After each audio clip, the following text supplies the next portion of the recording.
Triangles and its properties. इसमें बहुत सारी नई चीजें आप सीखोगे like median, altitude, exterior angle property, angle sum property, Pythagoras theorem. Okay, तो सबसे फर्स्ट हम लेते हैं मीडियन के बारे में कि मीडियन क्या होता है। Okay, so median, suppose we have a triangle ABC। Okay, इसमें से कोई भी एक वर्टेक्स में ले लो, सपोज मैंने ए वर्टेक्स लिया, तो आपको सबसे फर्स्ट देखना है कि इस ए वर्टेक्स की अपोजिट साइड कौन सी है ना।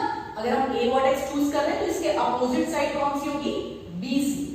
अब इस BC साइड का अगर हम मिड पॉइंट फाइंड आउट करें, है ना, BC का जस्ट मिड मतलब बीच में, है ना, कि मिड पॉइंट मींस कि BM और MC आपके पास क्या हो जाए, इक्वल हो जाए, तब ये क्या बन रहा है, मिड पॉइंट, है ना।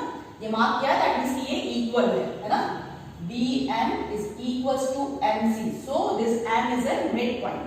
और अगर हम इस A पॉइंट को, A वर्टेक्स को इस M वर्टेक्स मिड पॉइंट से ज्वाइन करें तो AM जो आई हमारे पास वो क्या बन गई, हमारी मीडियन बन गई। तो क्या किया हमने, सबसे फर्स्ट एक वर्टेक्स चूज किया, वर्टेक्स से अपोजिट साइड चूज करी हमने, दैट मींस कि BC आई हमारे पास, उसका मिड पॉइंट फाइंड आउट किया और उस वर्टेक्स और मिड पॉइंट को ज्वाइन किया, तो जो लाइन सेगमेंट आई दैट इज द मीडियन।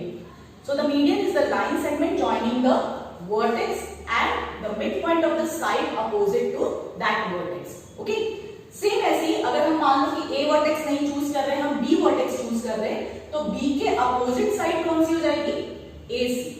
और इस AC का मिड पॉइंट देखे हम, तो सपोज मैंने ये इसका मिड पॉइंट लिया और इसको मैंने N मार्क कर लिया, तो अब हम BN ज्वाइन करें अगर, तो this BN is a median, है ना। तो एक BN आपके पास मीडियन आ गई। एंड सिमिलरली अगर हम C वर्टेक्स से भी बात करें, तो C वर्टेक्स की अपोजिट साइड कौन सी है हमारे पास, AB। और AB का मिड पॉइंट देखें हम कि सपोज दिस P, और अगर हम इस PC को ज्वाइन कर ले तो आपके पास ये तीसरी मीडियन आ जाएगी। ओके, तो हमारे पास किसी भी ट्रायंगल में 3 वर्टेक्सेस होते हैं, तो उसके अकॉर्डिंग हमारे पास 3 मीडियंस भी मिलेगी। और हमेशा मीडियन एक ही पॉइंट पर इंटरसेक्ट करती है ना। तीनों मीडियंस अगर हम बनाएं किसी ट्रायंगल में, तो वो सिंगल एक पॉइंट पर यहाँ पर इंटरसेक्ट करेगी। ओके, तो देखो क्या है, अब हम किसी भी टाइप का ट्रायंगल बनाएं, भले आप स्केलर ट्रायंगल बनाओ, भले आप आइसोसेलेस ट्रायंगल बनाओ या इक्वेटर ट्रायंगल बनाओ, ऑल हैव 3 मीडियंस, और सारी मीडियंस उसके इंटीरियर में ही होंगी, है ना। कोई भी मीडियन इस ट्रायंगल के बाहर नहीं होगी, सारी मीडियंस आपकी ट्रायंगल के अंदर ही एग्जिस्ट करेंगी। ओके, तो आई होप कि आपको मीडियन का कॉन्सेप्ट समझ में आ गया होगा। नाउ लेट्स टेक एल्टीट्यूड, कि हम एल्टीट्यूड किसे कहते हैं, है ना। एल्टीट्यूड, एल्टीट्यूड मतलब होता है हाइट से भी डिफाइन कर सकते हैं हम, है ना। हाइट के लिए भी कभी कभी एल्टीट्यूड वर्ड यूज किया जाता है। सो फॉर दिस, मान लिया कि हमारे पास एक ट्रायंगल है, P, Q एंड R। अब एल्टीट्यूड में क्या होता है कि किसी भी वर्टेक्स से हम परपेंडिकुलरली लाइन खींचेंगे, है ना। यहाँ मिड पॉइंट की जरूरत नहीं है, किसी भी वर्टेक्स से, सपोज हमने P वर्टेक्स चूज किया, यहां से एक स्ट्रेट लाइन 90 डिग्री वाली लाइन आप ड्रॉ करो। 90 के लिए हम ये बॉक्स शेप बनाते हैं, है ना। तो अगर P वर्टेक्स से मैंने एक लाइन ड्रॉ करी that is perpendicular to this QR, suppose this is PM, तो PM जो बनी है हमारे पास line segment, that is the altitude. Clear, क्या करना है, कोई भी एक वर्टेक्स चूज करो, उस वर्टेक्स से सामने वाली मतलब अपोजिट साइड पर हम एक लाइन सेगमेंट ड्रॉ करेंगे that is perpendicular to that opposite side, that this PM is a altitude. तो जैसे हम अभी मीडियन में देखा हमने कि हम तीनों वर्टेक्सेस से मीडियन बना सकते थे, वैसे ही हम यहाँ एल्टीट्यूड भी तीनों वर्टेक्सेस से बना सकते हैं। तो अगर मैं Q वर्टेक्स चूज करूं, तो Q के सामने वाली लाइन पर यहां से मुझे परपेंडिकुलर ड्रॉ करना है, मिड पॉइंट पर नहीं जाना है ना। एक परपेंडिकुलर ड्रॉ करें अगर हम, तो आपके पास ये L मान लेते हैं हम, QL जो है वो मीडियन आ गई। और ऐसे ही अगर हम R पॉइंट से परपेंडिकुलर ड्रॉ करें, अपोजिट साइड इसकी जो है उस पे एंड मान लेते हैं, तो this R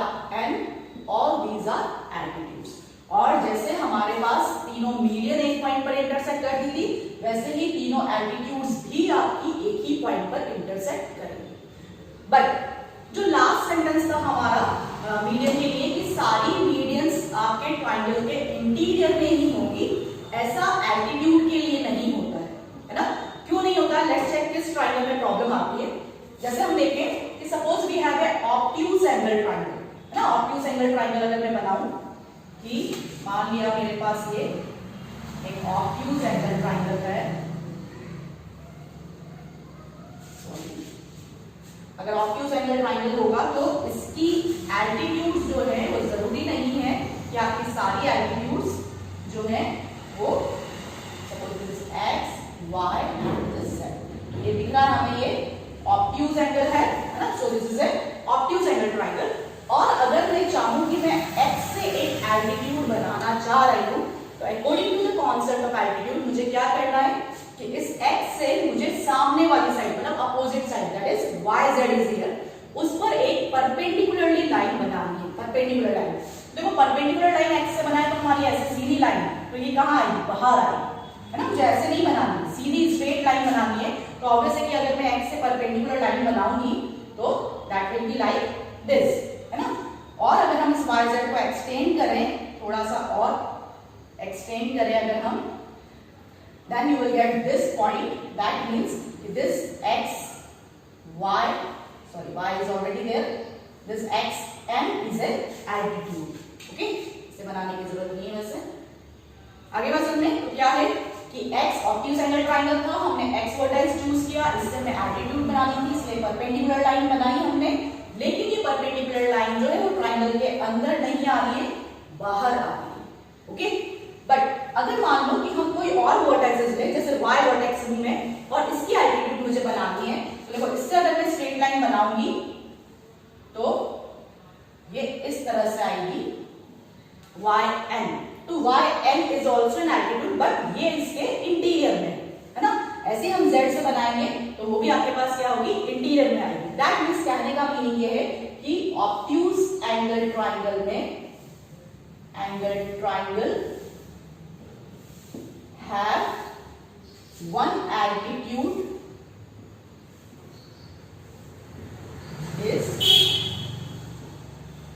in its exterior, उसके एक्सटीरियर में एक एल्टीट्यूड आपको मिलेगी। क्लियर?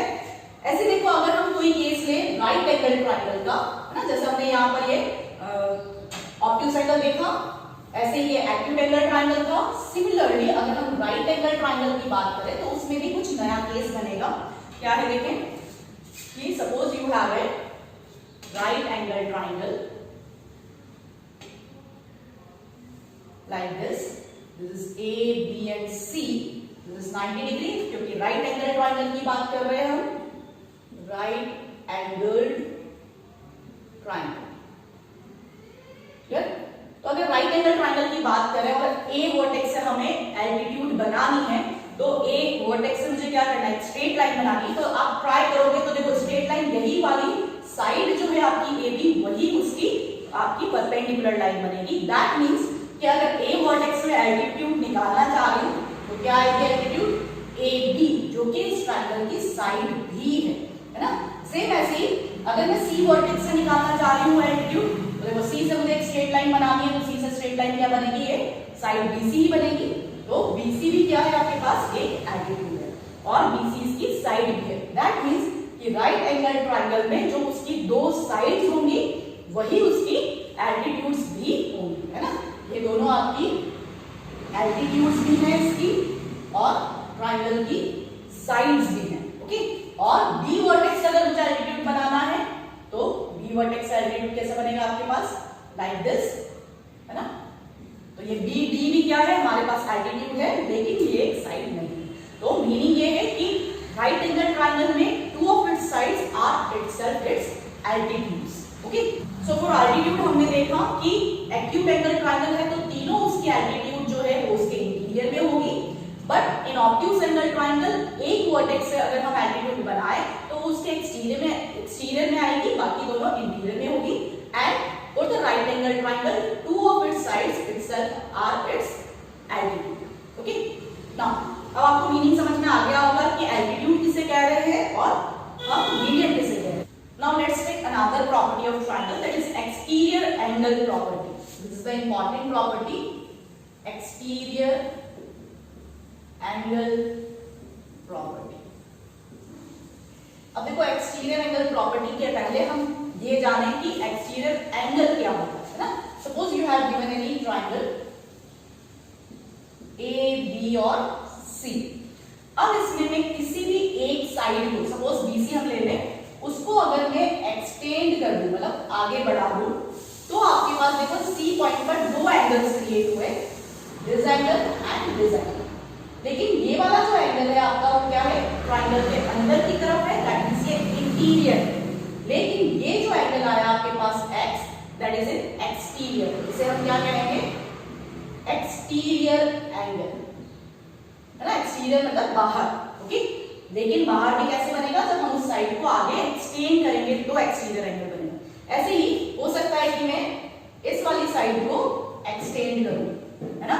बी ए को एक्सटेंड किया तो यहां से ये एक्सटीरियर एंगल बन सकता है। हो सकता है कि मैं यहां से इस साइड को इस तरह से एक्सटेंड करूं, है ना, तो ये भी आपके पास एक एक्सटीरियर एंगल बन सकता है। तो किसी भी एक साइड को अगर हम आगे एक्सटेंड करें तो जो बाहर एंगल बनेगा that is the exterior angle, okay. अब इसकी प्रॉपर्टी क्या है, what is this exterior angle property. Important property है कि अगर हमें एक ट्रायंगल दिया है और इसकी एक साइड एक्सटेंड करने पर हमारे पास ये एक एक्सटीरियर एंगल आया है ना, सपोज इसको मैं x मान लेती हूं, तो ये एक्सटीरियर एंगल की वैल्यू जो होगी वो किसके इक्वल होगी, इस एक्सटीरियर एंगल के अपोजिट जो है ना, जो वर्टाइस C है जहां से हमने एक्सटीरियर एंगल बनाया है, उसके अपोजिट दो इंटीरियर एंगल के सम के। जैसे मान लो मैंने लिखा है 30 डिग्री और ये 50 डिग्री, है ना। ये दोनों सी वर्टेक्स से अपोजिट है, इंटीरियर अपोजिट एंगल कहलाते हैं। ये इंटीरियर है और सी के अपोजिट है, इसलिए इंटीरियर अपोजिट एंगल्स का सम जो होगा वो इस एक्सटीरियर एंगल के बराबर होगा। That means I have to write x is equals to 50 plus 30 by exterior angle property, okay. तो सिंपली हमारे पास क्या आ गया, x इक्वल्स टू 8। तो आपकी टेक्स्ट बुक में भी ऐसे बहुत सारे क्वेश्चंस दिए रखे हैं सेकंड एक्सरसाइज में, जहां पर डिफरेंट आपको एक्सटीरियर एंगल दिए हैं और उसकी वैल्यू हमें निकालनी है। Is that clear. तो सिंपली जैसे हमने लाइंस एंड एंगल वाले चैप्टर में भी पढ़ा था कि हमें रीजन हमेशा लिखना होता है, तो जब भी हम एक्सटीरियर एंगल प्रॉपर्टी लगाते हैं तो हमें यहाँ पर रीजन भी लिखना है। क्लियर। वापस एक बार एक्सप्लेन कर देती हूँ कि जो भी एक्सटीरियर एंगल है that is equal to the sum of two interior opposite angles, sum of two interior opposite angles. Clear. मान लो आपके पास ट्रायंगल इस तरह से बना हुआ है ना, और ये आपको 40 डिग्री और ये 70 डिग्री दिया है और आपको यहाँ z लिख के दिया और पूछा है कि z क्या है। तो देखो सिंपली z की वैल्यू क्या होगी, z एक्सटीरियर एंगल है, इसके अपोजिट कौन सा एंगल दिख रहे हैं हमारे को, 40 और 70, तो z will be 40 plus 70 that is 110 degree. तो इसी तरह से आपको एक्सरसाइज 6.2 जो है उसका क्वेश्चन नंबर 4 जो है उसमें सभी फिगर्स इसी फॉर्म में दिए हैं, तो वो आपको कंप्लीट करनी है। एंड एक्सरसाइज 6.1 जो है वो भी आप कर सकते हो आप, क्योंकि मीडियन और एल्टीट्यूड के बारे में मैंने बता दिया है। देन अब हम फोकस करें 6.2 एक्सरसाइज के सेकंड क्वेश्चन के अकॉर्डिंग, वो भी एक्सटीरियर एंगल प्रॉपर्टी से ही रिलेट कर रहा है। लेकिन आपको कभी कभी क्या होगा कि यहाँ पर एक्सटीरियर एंगल की वैल्यू तो दे रखी होगी, जैसे सपोज करो कि 80 दे रखा है और हमें इंटीरियर एंगल में से जो अपोजिट एंगल है उनमें से एक एंगल नहीं दिया होगा, है ना। जैसे ये x नहीं दिया, हमें x निकालना है, एक्सटीरियर एंगल दे रखा है 50 दे रखा है। तो अकॉर्डिंग टू द कॉन्सेप्ट क्या है हमारे पास, ये जो एक्सटीरियर एंगल है वो क्या होगा, sum of the interior opposite angles, sum of interior opposite angles is equals to exterior angle. तो देखो अगर हमारे पास देखें कि इंटीरियर एंगल कौन से हैं, x एंड 50, इसका sum that is equals to exterior angle that is 80। तो सिंपली अगर हम सॉल्व करें तो ये हमारे पास हो जाएगा कि x इक्वल्स टू 30, ओके। और ये भी आपके पास कौन सी प्रॉपर्टी है, एक्सटीरियर एंगल प्रॉपर्टी, तो हमें यहाँ पर एक्सटीरियर एंगल प्रॉपर्टी ही लिखना है।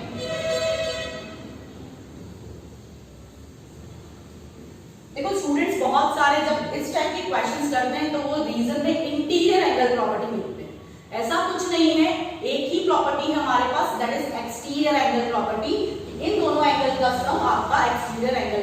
इक्वल होगा। भले ही हमें अंदर का एंगल निकालना है, इंटीरियर वाला एंगल निकालना है x, लेकिन फिर भी हमारा मेन रीजन क्या है, exterior angle property. You don't have to write interior angle property, ऐसी कोई प्रॉपर्टी नहीं होती। हमारे पास मेन प्रॉपर्टी यही है कि इन दोनों एंगल का सम इस एक्सटीरियर एंगल के इक्वल होगा। Okay, now according to this आप एक्सरसाइज 6.2 एक्सरसाइज का क्वेश्चन नंबर 2 जो है वो अब आप इजीली कर सकते हो, है ना। हो सकता है कि आपको x यहां नहीं दिया है, आपको x यहां दिया है और यहां पे वैल्यू दी तो भी सेम रीजन रहेगा। सपोज ये 20 मान लेती हूं मैं और यहां पर मैं 120 कर देती हूं। तो अगर इस टाइप का फिगर है, यहां x दिया तो भी कोई प्रॉब्लम नहीं है, सेम तरीका ही चलेगा आपके पास कि इंटीरियर एंगल का sum that is 20 plus x equals to 120। So x equals to 120 minus 20 that is x equals to 100 degrees. Clear? Now अभी हमने एक्सटीरियर एंगल प्रॉपर्टी पढ़ी। Now the next one is angle sum property which is also very important property. Angle sum property जो बहुत जगह use में आती है और सिंपल सी प्रॉपर्टी है कि हमारे पास किसी भी ट्राइंगल में, कैसा भी ट्राइंगल हो, आपके पास एक्यूट एंगल है, ऑब्ट्यूज एंगल है, स्केलर ट्राइंगल है, इक्विलेटरल ट्राइंगल है, कैसा भी ट्राइंगल है आपके पास, उसमें हमारे पास 3 एंगल्स होते हैं, है ना। और इन 3 एंगल्स, कोई भी ट्राइंगल हो उसके तीनों एंगल का जो सम होगा दैट इज ऑलवेज 180 डिग्रीज, है ना। दैट मींस कि angle A plus angle B plus angle C is always 180 degree. आप कोई भी ट्राइंगल अपनी कॉपी में बनाओ और अगर D से मेजर करोगे उसके एंगल्स और उन तीनों एंगल को सम करें हम, तो you will always get 180 degree. Okay, जैसे मान लो कि हमारे पास ये 80 डिग्री है, this is 50 and this is 50, तो तीनों एंगल का मैं सम करूंगी तो I will always get this 180 degree. आप ट्राई करके भी देख सकते हो। ओके, अब देखो एंगल सम प्रॉपर्टी सिंपल सी है, लेकिन इसे यूज कैसे करेंगे या किस टाइप के क्वेश्चंस इसमें आएंगे। तो सिंपली क्या होगा कि हमारे पास एक फिगर बना के दिया है, जैसे हमारी एक्सरसाइज में दे रखे हैं क्वेश्चंस कि यू हैव डिफरेंट फिगर्स और मान लो कि आपको दिया है this is 70 degree, this is 50 degree and you have to find x, है ना। इस टाइप के क्वेश्चन दिए होंगे, जैसे हमें एक्सटीरियर एंगल प्रॉपर्टी में भी दिए थे कि हमें इस ट्रायंगल के सारे अंदर के इंटीरियर एंगल दिए ना, एक्सटीरियर कुछ भी नहीं है इसमें, इंटीरियर एंगल्स हैं और इन तीनों के एंगल्स का सम क्या होता है 180 degree according to angle sum property. तो यही चीज हम यूज करें कि angle A plus angle B plus angle C equals to क्या होता है 180 डिग्री। वैल्यूज डालें तो देखो x this is 70, this is 50, okay, और रीजन हमें लिखना है साइड में एंगल सम प्रॉपर्टी। ओके, अब x हम इक्वेशन वाला चैप्टर भी कर चुके हैं, सिंपल इक्वेशंस, तो उसके अकॉर्डिंग अगर आप सॉल्व करोगे you will get this as x plus 120 equals to 180, तो x की वैल्यू आ गई हमारे पास 180 minus 120, that is this will be 60 degrees। Clear? तो बहुत ही इजी है, कोई प्रॉब्लम वाली चीज नहीं है इसमें। सिंपली हमारे पास तीनों एंगल में से कोई भी एक एंगल हमें नहीं पता है अगर, तो हम तीसरा एंगल फाइंड आउट कर सकते हैं। ओके, फिर आपके टेक्स्ट बुक में जो क्वेश्चंस दिए हैं उसमें सारे फिगर बना के दिए हैं, तो जरूरी नहीं कि फिगर बना के दिया जाए, लैंग्वेज में भी आपको लिख कर दिया जा सकता है। जैसे आपको ट्राइवीज में कुछ क्वेश्चंस मार्क करके दिए हैं, वो ट्राइवीज के भी आप क्वेश्चंस करोगे तो आपको इजीली क्लियर होगा, है ना, ये वाला आंसर। देन अब देखो इसके अकॉर्डिंग हम फर्स्ट क्वेश्चन को इजीली कर सकते हैं। एक्सरसाइज 6.3 का क्वेश्चन नंबर फर्स्ट, उसमें बहुत सारे पार्ट दिए हैं, वो सारे पार्ट्स आप लोग कर सकते हो, लेकिन फिर भी इसमें से मैं कुछ बता देती हूँ। Just like in exercise 6.3 question number 1 sixth part, exercise 6.3 question number 1 sixth part, you have given a figure type, one right angle is given, right triangle is given, and here it is 2x, here it is x, and one box is here। अब देखो इसका क्या meaning है, ये box shape क्यों बनाते हैं for the 90 degrees. तो यहाँ पर क्लियरली हमारे पास क्या है कि इन दोनों तीनों एंगल को यूज करके हमें x की वैल्यू फाइंड आउट करनी है। So using this angles and property we have x plus 2x plus this 90 is equals to 180 degrees, angle sum property। ठीक, अब कुछ नहीं है, जैसे हम सिंपली इक्वेशन सॉल्व करते हैं जस्ट लाइक दैट कि x plus 2x is 3x plus 90 equals to 180. Now 90 हमारा पहले प्लस में है तो उधर जाके माइनस में होगा, so it will be 180 minus 90, then this 3x equals to 90. Okay, so this x equals to 90 upon 3, that means 30. तो x की वैल्यू क्या आई हमारे पास 30 डिग्रीज। क्लियर? तो ऐसे सारे पार्ट्स आप चेक करो, सब जगह आपके पास जो भी एंगल्स दिए हैं सिर्फ सम करके और इक्वल्स टू 180 लेकर चलेंगे, हमारे पास x या y जो भी आपको वेरिएबल दिया होगा उसकी वैल्यू आप निकाल सकते। लेकिन क्वेश्चन नंबर सेकंड में कुछ थोड़ा सा चेंज करके दिया है, तो क्वेश्चन नंबर सेकंड के कुछ पार्ट्स हम करते हैं। देखो इन क्वेश्चन नंबर सेकंड का मैं फोर्थ पार्ट लेती हूँ। सबसे first question number second fourth part, you have given a figure, this is x, this is 50 degree and this is y and this is 120 degree. अब देखो अभी आज हमने दो कॉन्सेप्ट्स पढ़े, exterior angle property and angle sum property. Okay, तो ये दोनों ही प्रॉपर्टीज यहाँ पर मिक्स यूज में आ सकती हैं।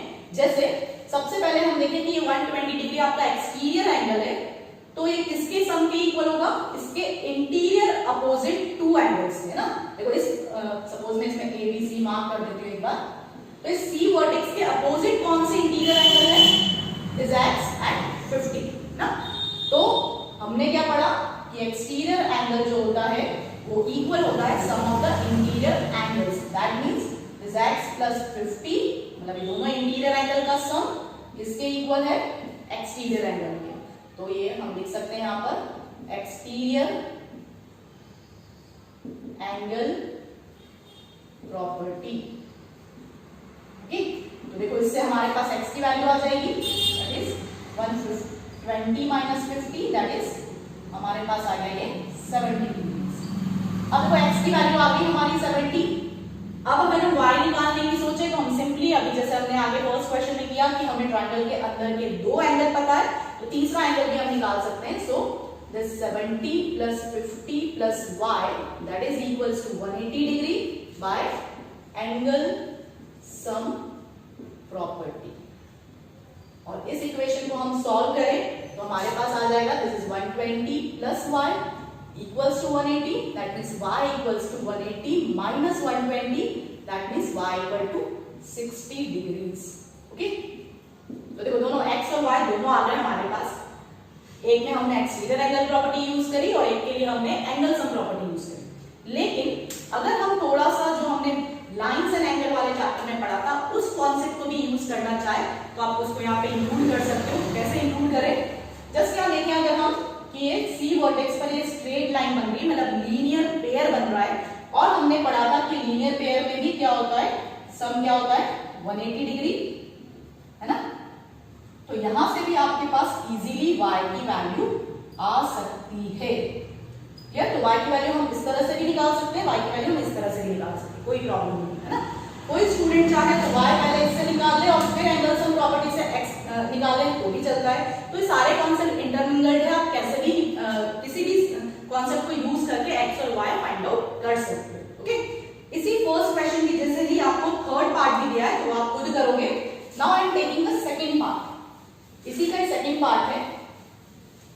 अब सेकंड पार्ट में देखो क्या दिया है, हमें थोड़ा सा फिगर चेंज किया है लेकिन इसके कॉन्सेप्ट्स भी हमने ऑलरेडी पढ़ रखे हैं। यहां पर आपको 80 डिग्री दिया है, here it is y, here it is 50 and here it is x। तो देखो अब हम कैसे निकालें, जो भी गिवन एंगल है वो यूज करें अगर हम, तो सबसे फर्स्ट 80 पर फोकस करें। तो देखो एक क्रॉस बन रहा है आपके पास, तो y हमारे पास डायरेक्टली क्या आ जाएगा 80 degrees. These are vertically opposite angles. Okay, so y equals to 80 degree and the reason is vertically opposite angles। Clear? अगर y की वैल्यू आ गई 80, तो देखें अगर हम इस ट्रायंगल में वापस से तो सेम ऐसे ही कि 80 है 50 है, हमें x निकालना है, तो सेम वापस एंगल सम प्रॉपर्टी यूज करें हम, तो 80 plus 50 plus x equals to 180, angle sum property. तो इससे आपके पास x की वैल्यू आ जाएगी बहुत ही इजीली। ओके, तो x हो गया हमारे पास 180 minus 130, that means 50 degrees. Clear? तो ये जितने भी कॉन्सेप्ट पढ़े हैं हमने, अगर उसको आप ध्यान में रखोगे सही से तो आप इसको प्रॉपर्ली यूज कर सकते हो। ओके, इसी तरह से देखें अगर हम, तो आपके पास फोर्थ पार्ट और फिफ्थ पार्ट भी वैसा ही है। सिक्स्थ पार्ट में बता देती हूँ, उसका हिंट दे देती हूँ। सिक्स्थ पार्ट में क्या है आपका, सो हम देखें कि सिक्स्थ पार्ट में क्या है। इसके क्वेश्चन नंबर 2 का sixth part, the figure is given as like this. आपको इस तरह का ये फिगर दे रखा है, यहाँ पर x गिवन है, here also this is x, here also this is x, और आपको ये y दिया है ना। अब देखिए आप इस फिगर को ध्यान से, तो जैसे अभी हमने इसके पहले वाले क्वेश्चन में वर्टिकली अपोजिट एंगल्स लिए थे, तो सेम ऐसे अगर हम देखें तो देखो यहाँ पर ये क्रॉस बना हुआ है और y और x दोनों क्या हो रहे हैं हमारे vertically opposite angle. That means y और x क्या है, इक्वल है वर्टिकली अपोजिट एंगल्स प्रॉपर्टी के अकॉर्डिंग। ओके, तो इस y की जगह भी हम x लिख सकते हैं। सेम ऐसे ही यहां देखें तो ये एंगल भी आपके पास क्या है, वर्टिकली अपोजिट, दैट मींस ये x है तो इसको भी हम x लिख सकते हैं, और सेम वे में हम यहां पर भी ये वर्टिकली अपोजिट एंगल से x लिख सकते हैं। अब देखो आप यहां पर इस ट्रायंगल के अंदर जो तीनों एंगल हैं, वो तीनों एंगल क्या आ गए, x, x and this is also x। सो अब अगर हम एंगल सम प्रॉपर्टी यूज करें तो क्या हो जाएगा, x plus x plus x is equals to 180 degree by angle sum property. Okay, तो एंगल सम प्रॉपर्टी से ये x plus x plus x आ गया, दैट इज इक्वल्स टू 180, और x plus x plus x क्या हो जाएगा आपके पास, 3x equals to 180 degree. So x equals to 180 upon 3, that means 60 degree. तो यहाँ पर जितने भी एंगल्स आपको दे रखे हैं, this is also 60 degree, this is also 60 degree, this is 60 degree, this is also 60 degree, क्योंकि ये भी x है, ये भी 60, ये भी 60। तो जो x की वैल्यू निकालनी थी वो हमारे पास क्लियरली आ गई। ठीक है, सो आई होप कि अब आपको एक्सरसाइज 6.1, 6.2 एंड 6.3 का कॉन्सेप्ट पता चल गया है, और ये जितनी भी प्रॉपर्टीज हमने पढ़ी है, exterior angle property and angle sum property बहुत ही इंपॉर्टेंट है, आगे की एक्सरसाइजेस में भी काम आएगी और आगे की क्लासेस में भी काम आएगी आपको, है ना। तो ऐसा नहीं कि इसी क्लास में पढ़ा और छोड़ देना है, आपको सही से इसको करना है। इसके ट्रायल्स भी जितने भी हैं बीच में एक्सरसाइज के बीच में, वो भी आप इसको करो। Okay, so that's all for today. Next video में नेक्स्ट कॉन्सेप्ट पढ़ेंगे। Till then